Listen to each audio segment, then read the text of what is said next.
नमस्कार दोस्तों, कैसे हैं आप लोग। आज की इस वीडियो में मैं आपके साथ रोटो पंप लिमिटेड कंपनी के चार्ट के बारे में डिस्कस करने जा रहा हूं। यहां पर मैंने जो चार्ट ओपन किया हुआ है डे का चार्ट है। इस डे के चार्ट में ये जो आपको ग्रीन कलर की ये कैंडल नज़र आ रही है, ये है आज की कैंडल, यानी कि ये 23 जून की कैंडल है। और आज के दिन भर में इस स्टॉक के अंदर अराउंड जो है 1% की यहाँ पर तेज़ी देखने को मिली हुई है, या फिर आप कह सकते हैं कि 1% का यहाँ पर पूरे दिन भर में कारोबार देखने को मिल रहा है। अगर हम इस कैंडल के ओपनिंग प्राइस के बारे में बात करें तो देखिए, इस कैंडल का जो ओपनिंग प्राइस है 276 रुपये है। आज के दिन में इसने स्टॉक ने हाई लगाया है 282.20 का। लो की बात करेंगे तो 274.90 है और क्लोजिंग होती है इसकी 280 रुपये 70 पैसे में। देखिए यहाँ पर जो ग्रीन कलर की कैंडल क्यों बनी हुई है, क्योंकि यहाँ पर जो ओपनिंग प्राइस है वो लेस देन है किसके, क्लोजिंग प्राइस के, जिसकी वजह से यहाँ पर एक अच्छी खासी यहाँ पर ग्रीन कैंडल देखने को मिल रही है। अगर हम आज के दिन के वॉल्यूम के बारे में बात करें तो देखिए, आज के दिन में इस स्टॉक के अंदर 121.53 के वॉल्यूम देखने को मिला हुआ है। अगर हम प्रीवियस डे के वॉल्यूम के साथ कंपेयर करते हैं तो प्रीवियस डे के मुकाबले आज के दिन में ज़्यादा वॉल्यूम देखने को मिला हुआ है। अब हम बात कर लेते हैं यहाँ पर स्टॉक के जो है 200 या 50 डेज़ एसएमए के बारे में। देखिए, स्टॉक के लिए जो 50 डेज़ जो एसएमए देखने को मिल रहा है यहाँ पर 254 है। और अगर हम 200 एसएमए के बारे में बात करें, यानी कि सिंपल मूविंग एवरेज के बारे में बात करें, तो यहाँ पर 260.24 देखने को मिल रहा है। इसका मतलब है कि यहाँ पर जो स्टॉक का जो अपना 50 डेज़ हो और 200 डेज़ एसएमए जो है, अभी स्टॉक का जो करंट प्राइस है उसके ऊपर चल रहा है, जो कि इसके लिए क्या है, एक पॉजिटिव पॉइंट है। एक चीज़ आप यहाँ पर नोटिस कीजिए कि ये कैंडल है आपकी, इस कैंडल को देखिए, पिछले जो है 2-3 दिनों से स्टॉक का जो प्राइस है, इस कैंडल का जो लो है, यानी कि जो रेड कलर की ये कैंडल दिखाई दे रही है आपको, इसका लो है अराउंड जो है 273.55, ये इसका लो है।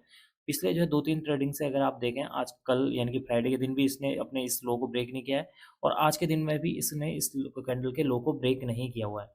तो आप ये मान के चलिए इंटरडे के तौर पे, या कल या परसों के लिए आप देखिए, तो ये जो लेवल है 273.50, ये 55, ये इसके लिए एक इमीडिएट यहाँ पर जो है सपोर्ट के तौर पर काम करेगा। अगर इसको ब्रेक करता है तो तब इसके नीचे की ओर को गिरावट देखने को मिल सकती है। ऊपर की ओर को अगर हम इन कैंडलों को देखें, देखिए, जब तक स्टॉक का प्राइस अपना ये 303.85 का जो हाई है उसको ब्रेक नहीं करेगा, तब तक यहाँ पर कोई भी किसी भी तरह की तेजी आने की पॉसिबिलिटी कम नज़र आ रही है। क्योंकि आप देखिए, स्टॉक ने क्या किया है, कई दिनों से एक ही रेंज में यहाँ पर ट्रेड किया, और ट्रेड करने के बाद जैसे ही उसने नीचे की ओर को ब्रेक किया, तो यहाँ पर एक हल्की सी गिरावट देखने को मिली हुई है। ज़्यादा तेज़ यहाँ पर अभी गिरावट देखने को नहीं मिली है, तो हो सकता है कि जब ये इन दोनों कैंडल का, या ये रेड कलर का ये लो है, जब इसको ब्रेक करे, तब आपको जो स्टॉक का प्राइस है 254 तक आने की पॉसिबिलिटी है।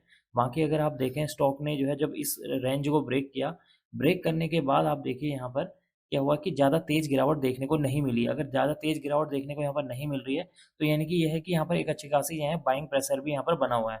आप यहाँ पर देखिए, डोजी टाइप में ये कैंडल बनती हुई नज़र आई है। ऊपर की ओर को प्राइस आता है, लेकिन ऊपर की ओर को बढ़ नहीं पाता है।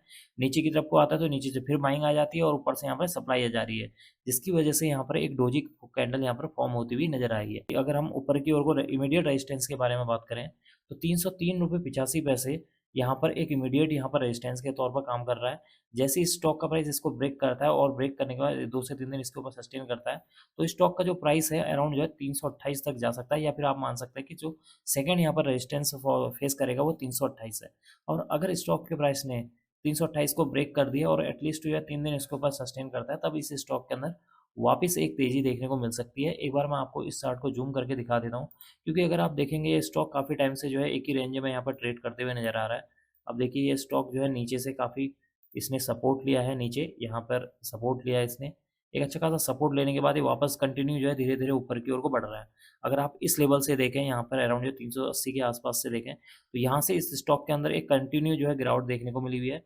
यहाँ पर थोड़ा इसने सपोर्ट लिया था, उसके बाद वापस इसके ऊपर बाइंग आई है, यहाँ पर गैप अप हुआ था ओपनिंग, उसके बाद बाइंग हुई है, उसके बाद फिर वापस जो है यहाँ पर गिरावट देखने को मिली हुई है। तो स्टॉक का प्राइस अगर आप देखें, टोटली जो है एक रेंज में यहाँ पर काम करते हुए नज़र आ रहा है।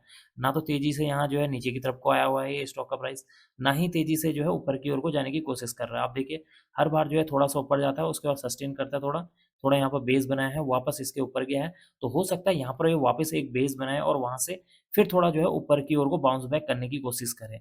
तो ये जो मैंने आपसे कहा कि जो 273.55 का लेवल है, ये जो है यहाँ पर इमीडिएट यहाँ पर सपोर्ट के तौर पर काम करेगा कल या परसों के लिए। नीचे की ओर को अगर आप मेजर सपोर्ट की बात करें, तो नीचे की ओर को जो पहला जो यहाँ पर जो मेजर सपोर्ट देखने को मिल रहा है वो है ₹254.65। सेकंड यहाँ पर जो सपोर्ट देखने को मिल रहा है वो है ₹233.38। इसका मतलब कि स्टॉक का प्राइस अगर इसको ब्रेक करता है, यहाँ पर 254.765 को ब्रेक करता है, और नेक्स्ट डे उस कैंडल के लो को ब्रेक करेगा, तो स्टॉक का प्राइस जो है 233 तक यहाँ पर तक आ सकता है। तो यहाँ पर अभी के तौर पर जो मेजर यहाँ पर सपोर्ट देखने को मिल रहे हैं S1 और S2 देखने को मिल रहे हैं। अगर आप ये 50 डेज़ और 200 डेज़ सिंपल मूविंग एवरेज की लाइन को देखें, ये जो आपको ये ग्रीन कलर की जो लाइन नज़र आ रही है, ये है 200 सिंपल मूविंग एवरेज की लाइन। अगर और ये है आपका 50 डेज़ सिंपल मूविंग एवरेज की लाइन। तो आप देखिए यहाँ पर अगर इन दोनों का क्रॉसओवर होता है यहाँ पर लाइनों का, तो यहाँ पर आपको एक अच्छी खासी तेज़ी वापस देखने को मिल सकती है। तो यहाँ पर अगर इमीडिएट जैसा कि मैंने कहा कि जो रेजिस्टेंस है यहाँ पर टारगेट यहाँ पर देखने को मिल रहा है ₹303, तो हो सकता है कि अगर स्टॉक का प्राइस अपने इस 273.55 को ब्रेक नहीं करता है, तो वापस स्टॉक का प्राइस जो है 303 के ऊपर जा सकता है। एक बार मैं आपको इस चार्ट को जो है आपको मंथली चार्ट में भी दिखा देता हूँ, जिससे आपको अच्छी तरीके से ये चार्ट जो है क्लियर हो जाएगा। तो जैसे ही मैं इस चार्ट को यहाँ पर ज़ूम करता हूँ, तो ज़ूम करने पे आप देखिए, ये स्टॉक का जो प्राइस है काफ़ी टाइम से जो है एक ही रेंज में यहाँ पर ट्रेड करते हुए नज़र आया है। यहाँ पर इसमें एक गिरावट हुई है, गिरावट होने के बाद यहाँ पर सपोर्ट लिया हुआ है। सपोर्ट लेने के बाद वापस ये ऊपर की ओर को धीरे-धीरे बढ़ रहा है, लेकिन अभी जो रेजिस्टेंस फेस कर रहा है वो है ₹303.85 का। दूसरा ये जो पूरा ज़ोन है यहाँ से 328 तक का जो ये ज़ोन है, ये इसके लिए काफ़ी एक रेजिस्टेंस के तौर पे यहाँ पर आप देख सकते हैं, क्योंकि पहली गिरावट इस कैंडल में हुई है, उसके बाद जो नेक्स्ट यहाँ पर गिरावट हुई है इस कैंडल में हुई है, तेज़ गिरावट यहाँ पर इस कैंडल में। तो यानी कि 328 तक का जो रेंज है, इसके लिए एक यहाँ पर मेजर जो है रेजिस्टेंस के तौर पर काम करेगा, और जब तक स्टॉक का प्राइस 328 को ब्रेक नहीं करता है, मुझे नहीं लगता है कि यहाँ पर कोई फ्रेश एंट्री यहाँ पर बनते हुए नज़र आ रही है। हाँ, जिन लोगों के पास पहले से है, उनके लिए मैंने यहाँ पर सपोर्ट बता दी है कि ये S1 यहाँ पर 254.65 इसके लिए जो है पहला सपोर्ट काम करेगा। सेकंड यहाँ पर सपोर्ट काम करने वाला है ₹233.38। तो ऊपर की ओर को जब तक ये स्टॉक का प्राइस इसको ब्रेक नहीं करता है, तब तक यहाँ पर किसी भी तरह की कोई तेज़ी आने की मुझे पॉसिबिलिटी नज़र नहीं आ रही है। अगर आप प्रीवियस मंथ के मुकाबले देखें, तो इस मंथ में यहाँ पर एक अच्छी खासी जो है बाइंग आपको देखने को मिल रही है, यहाँ पर ग्रीन कैंडल बनती हुई नज़र आ रही है। लेकिन अगर आप इस 328 वाला जो ज़ोन है अगर आप देखें, इस मंथ भी यहीं पर से गिरावट हुई है, यहाँ पर भी गिरावट हुई है, यानी कि ऊपर की ओर को यहाँ पर बाइंग प्रेशर नहीं आ रहा है, यहाँ पर सेलिंग आ जा रही है। तो जब 328 का ब्रेक कर देगा स्टॉक का प्राइस और प्रॉपर 2 से 3 दिन इसके ऊपर सस्टेन करता है, तो इसमें एक अच्छी खासी वापस जो है तेज़ी आने की पॉसिबिलिटी है, क्योंकि अगर आप देखें, स्टॉक ने यहाँ पर काफ़ी दिन जो है सस्टेन कर लिया है। अराउंड आप देखिए 1, 2, 3, 4, 5, 6, 7, 8, 9, यानी कि 9th मंथ में स्टॉक ने यहाँ पर सपोर्ट किया, यानी कि 9 मंथ से स्टॉक का प्राइस एक ही रेंज में आप कह सकते हैं या गिरावट में देखने को मिला हुआ है। तो 9 मंथ के बाद ये धीरे-धीरे अब ऊपर की ओर को बढ़ रहा है, और अगर स्टॉक का प्राइस 328 को ब्रेक कर लेता है और इसके ऊपर 2 से 3 दिन सस्टेन करेगा, तो इसके अंदर वापस एक अच्छी खासी तेज़ी आपको देखने को मिल सकती है। अब मैं इस वीडियो को यहीं पर एंड करूँगा। उम्मीद करता हूँ कि आपको यह वीडियो पसंद आई होगी। अगर आपको यह वीडियो पसंद आई तो please like, share and subscribe करना ना भूलें। Thank you.